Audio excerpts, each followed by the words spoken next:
Lavengro by George Borrow, Chapter 5.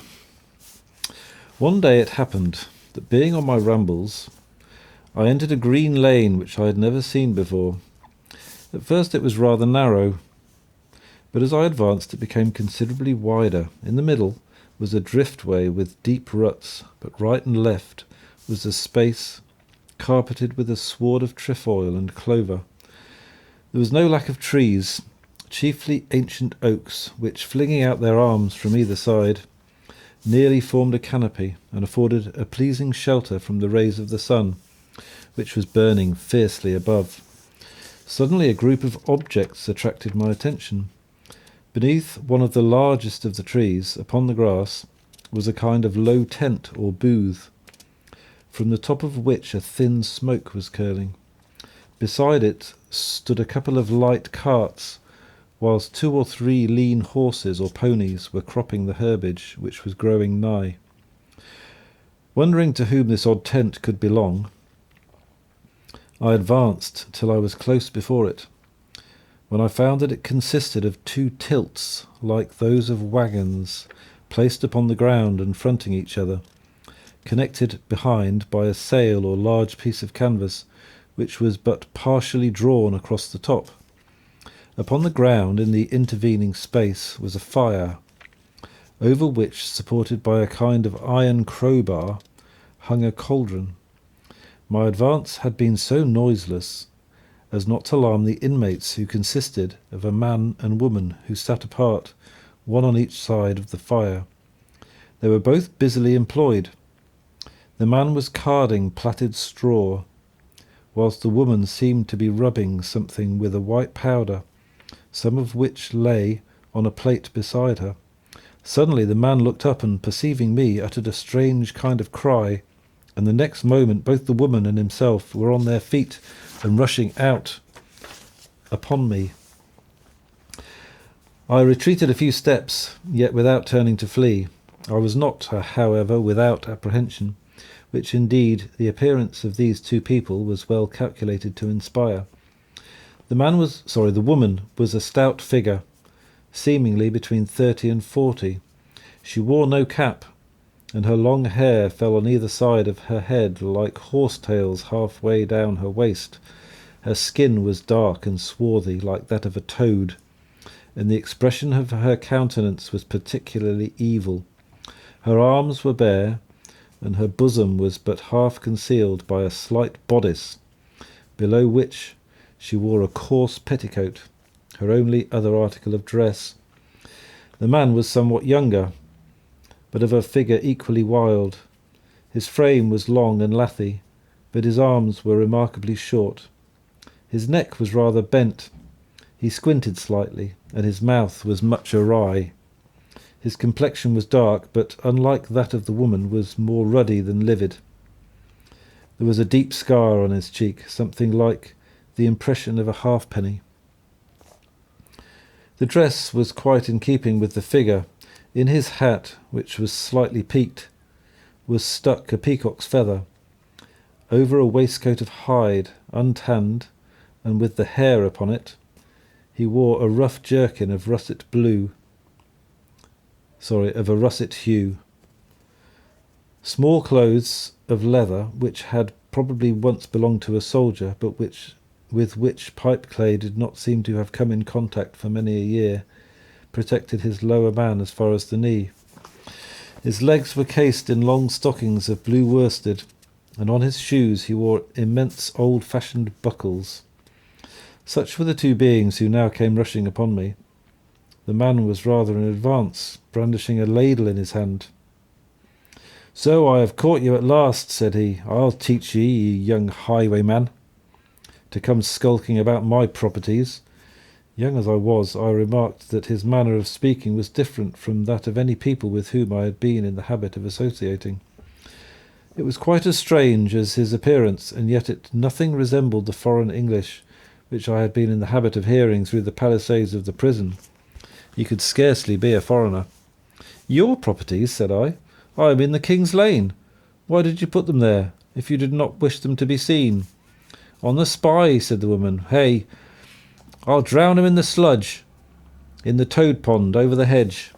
So we will, said the man. Drown him anon in the mud. Drown me, will you, said I. Should like to see you. What's all this about?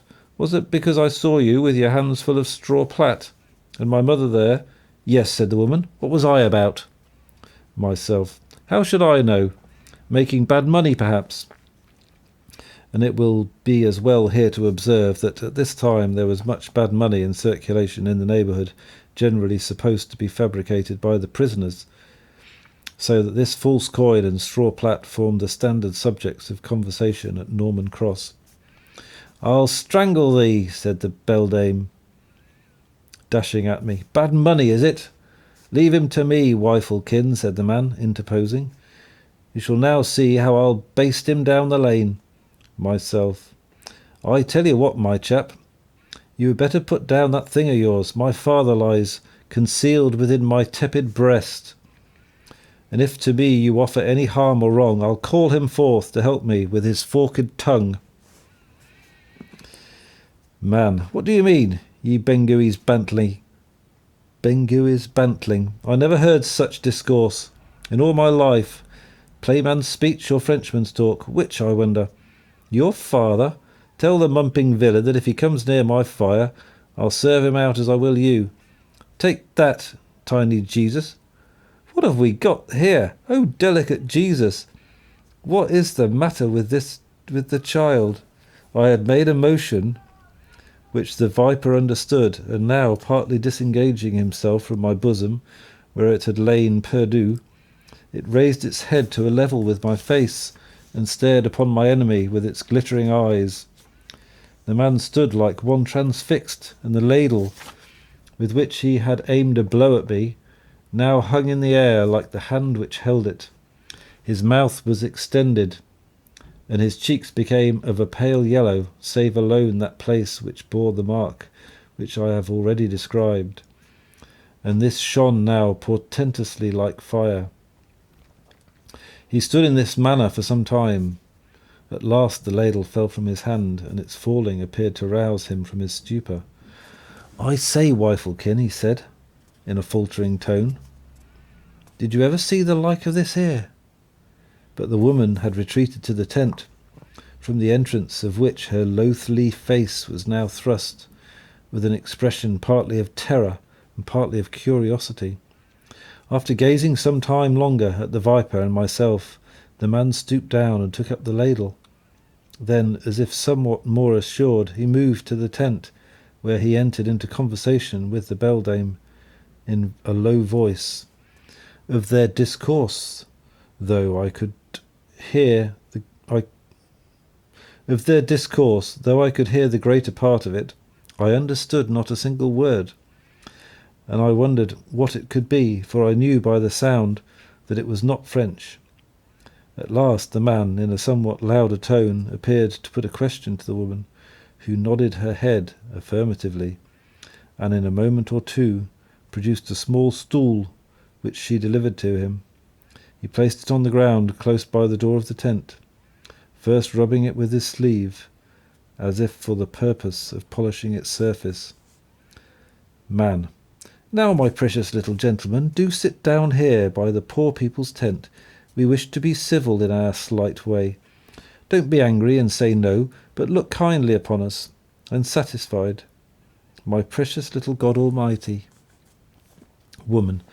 Yes, my gorgeous angel, sit down by the poor body's fire, and eat a sweet meat. We want to ask you a question or two, only first put that serpent away.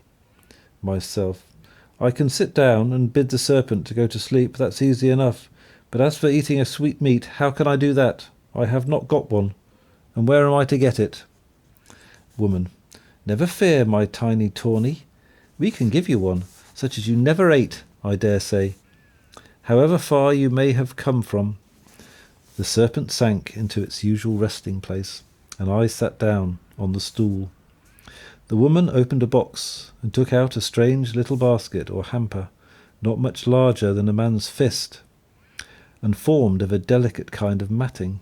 It was sewed at the top, but ripping it open with a knife, she held it to me, and I saw to my surprise that it contained candied fruits of a dark green hue, tempting enough to one of my age. "There, my Tiny," said she, "taste, and tell me how you like them." "Very much," said I. "Where did you get them?" The beldame leered upon me for a moment, then nodding her head thrice, with a knowing look, said, "Who knows better than yourself, my Tawny?"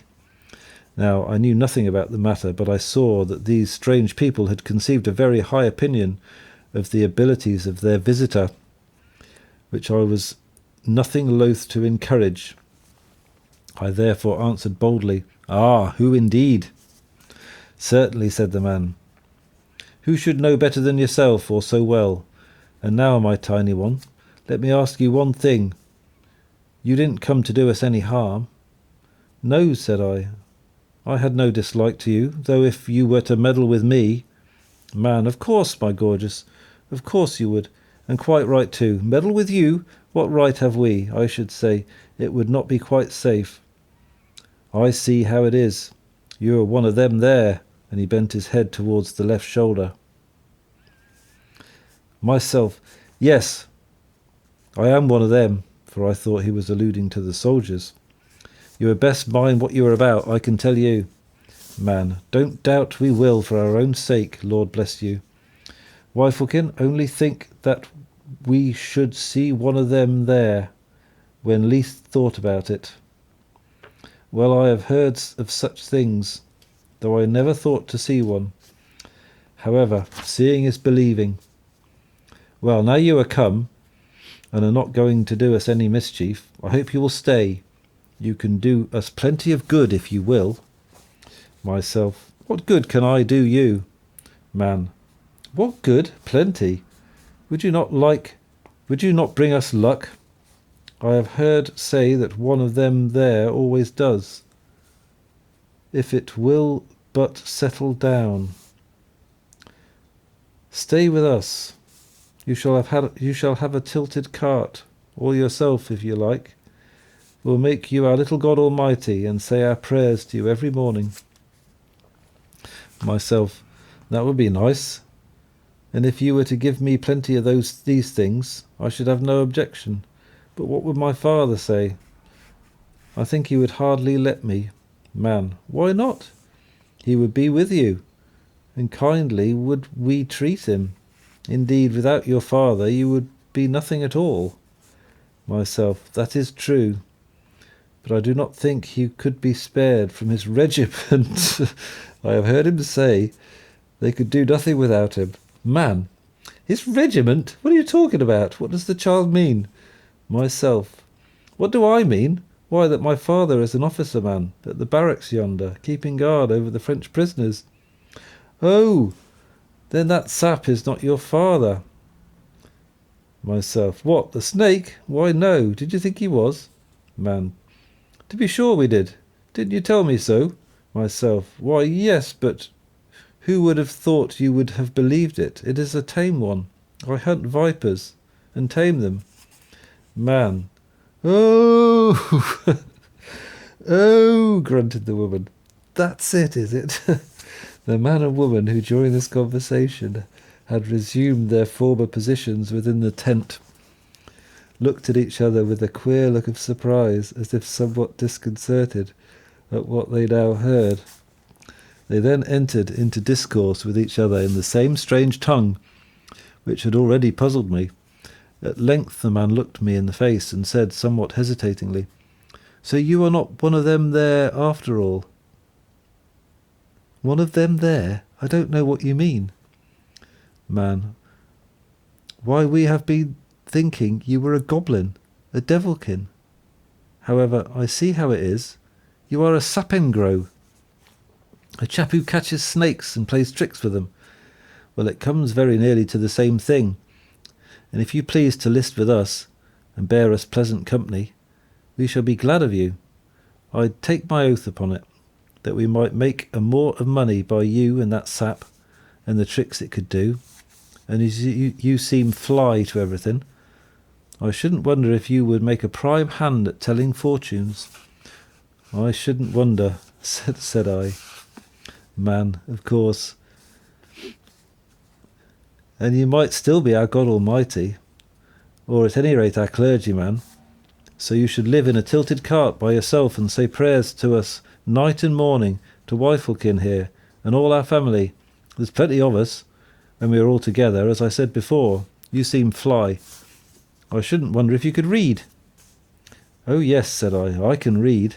And eager to display my accomplishments, I took my book out of my pocket, and opening it at random, proceeded to read how a certain man, whilst wandering about a certain solitary island, entered a cave, the mouth of which was overgrown with brushwood, and how he was nearly frightened to death in that cave by something which he saw. That will do, said the man. That's the kind of prayers for me and my family, aren't they, Wifelkin? I never heard more delicate prayers in all my life. Why, they beat the rubricals hollow. And here comes my son Jasper. I say, Jasper, here's a young Sapengro that can read, and is more fly than yourself. Shake hands with him. I wish ye two to be brothers. With a swift but stealthy pace, Jasper came towards us from the farther part of the lane. On reaching the tent, he stood still, and looked fixedly upon me as I sat upon the stool. I looked fixedly upon him. A queer look had Jasper. He was a lad of some 12 or 13 years, with long arms. Unlike the singular being who called himself his father, his complexion was ruddy, but his face was seamed, though it did not bear the peculiar scar which disfigured the countenance of the other, nor, though roguish enough, a certain evil expression which that of the other bore, and which the face of the woman possessed in a yet more remarkable degree. For the rest, he wore drab breeches with certain strings at the knee, a rather gay waistcoat and tolerably white shirt. Under his arm he bore a mighty whip of whalebone with a brass knob, and upon his head was a hat without either top or brim. There, Jasper, shake hands with the Sapengro. Can he box, father? Said Jasper, surveying me rather contemptuously. I should think not. He looks so puny and small. Hold your peace, fool, said the man. He can do more than that. I tell you he's fly. He carries a sap about, which would sting a ninny like you to dead. What, a Sapengro? Said the boy, with a singular whine. And stooping down, he leered curiously into my face, kindly, however, and then patted me on the head. A Sapengro, he ejaculated. Law! Yes, and one of the right sort, said the man. I'm glad we have met with him. He's going to list with us, and be our clergyman and God Almighty, ain't you, my tawny? I don't know, said I. I must see what my father will say. Your father, bah! But here he stopped, for a sound was heard, like the rapid galloping of a horse, not loud and distinct as on a road, but dull and heavy, as if upon a grass sward. Nearer and nearer it came, and the man, starting up, rushed out of the tent and looked around anxiously. I arose from the stool upon which I had been seated, and just at that moment, amidst a crashing of boughs and sticks, a man on horseback bounded over the hedge into the lane at a few yards' distance from where we were. From the impetus of the leap, the horse was nearly down on his knees. The rider, however, by dint of vigorous handling of the reins, prevented him from falling, and then rode up to the tent. "'Tis Nat," said the man. "What brings him here?" The newcomer was a stout, burly fellow, about the middle age. He had a savage, determined look, and his face was nearly covered over with carbuncles.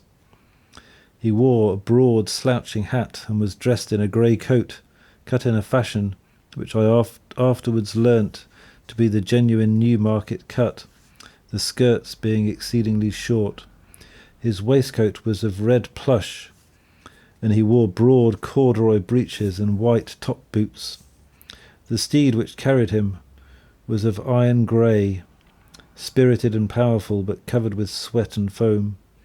The fellow glanced fiercely and suspiciously around, and said something to the man of the tent in a harsh and rapid voice.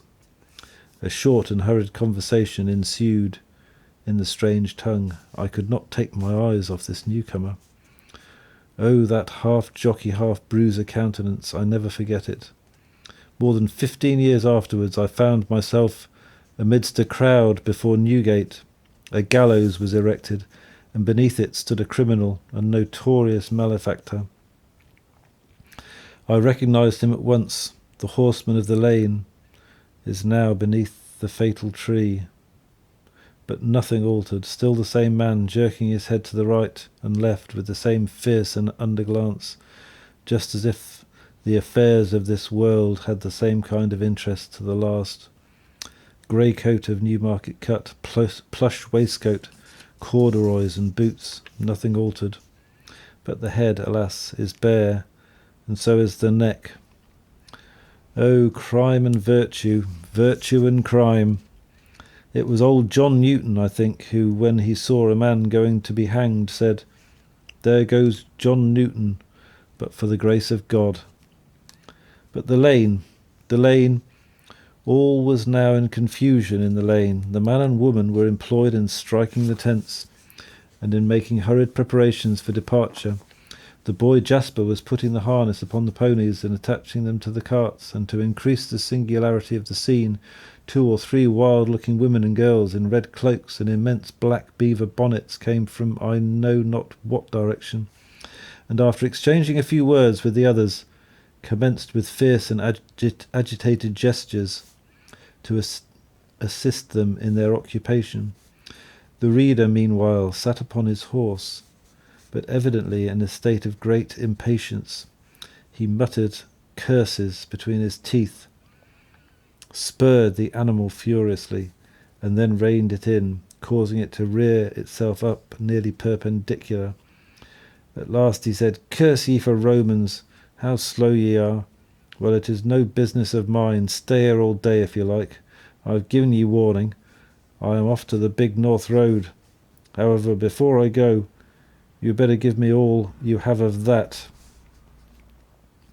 "Truly spoken, that, my pal," said the man. "Give it him, mother.